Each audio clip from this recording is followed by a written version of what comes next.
Peter Marshall. Well, joining me now in the studio is Pavel Andreev, who's with the Russian state news agency RIA Novosti, and from Washington, D.C., Jed Babin, who served as the Deputy Undersecretary of Defense under George Bush Sr. Jed Babin, first of all, Russia is virtually encircled. It's not surprising it feels threatened. Well, it is surprising it's feeling threatened because there is no threat. The Russians seem to be more concerned, and this concern goes back to 1986 when President Reagan first announced the Ballistic Missile Defense Initiative, that they have been absolutely hysterical over the fact that someone might be able to defend themselves against a Russian aggression. And anyone who is not planning to be an aggressor or is not posturing themselves as an aggressor has nothing to fear from this system.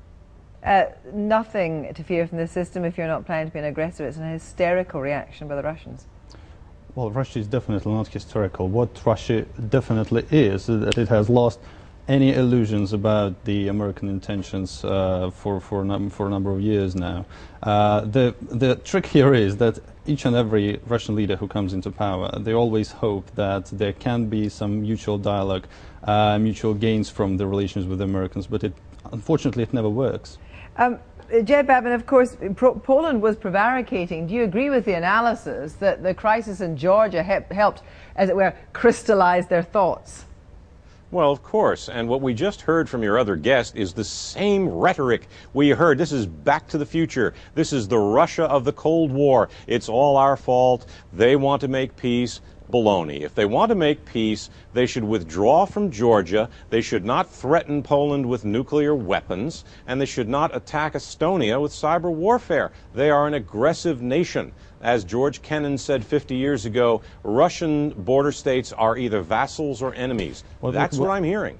What we definitely should be doing, we have heard many times from Washington, but it was not Russia who withdrew from ABM Treaty, which was the cornerstone of nuclear balance deterrent during the Cold War time. But I think perhaps in Russia might just have underestimated the impact of the incursion into Georgia. Definitely, what is wrong there is that, to my opinion, is that we shouldn't have wasted so much time in destroying the Georgian infrastructure and weaponry, because it will obviously be replenished quite soon by the Americans. Well, can I just answer that? Yes, I mean, the point really here is Sergei Lavrov has said that the Saakashvili government must fall. How dare Russia say, in its old imperialist mode, that a democratically elected government should fall? That was a misinterpretation of the American diplomats. It was his words. It was his words. Have you heard the discussion? I've heard every word of it. No, and you've heard what was said in Security Council. Isn't this a danger that there's a kind of new Cold War building on a kind of myth? Because as Peter Marshall said in his film, if this Star Wars system is ever going to work, and we've spent, I gather America has spent $100 billion trying to find out, it's 10 years away, and also you've got a real problem in actually how it operates. Well, no, it's not 10 years away. The mobile, well, not the mobile, but the interceptor missiles we have now in Alaska and California, they do work. They are deployed. They are not in development anymore. So what we're going to put into Poland, as I understand it, is going to be the same sort of a system. So it works. We're not waiting to find out if it works. It works.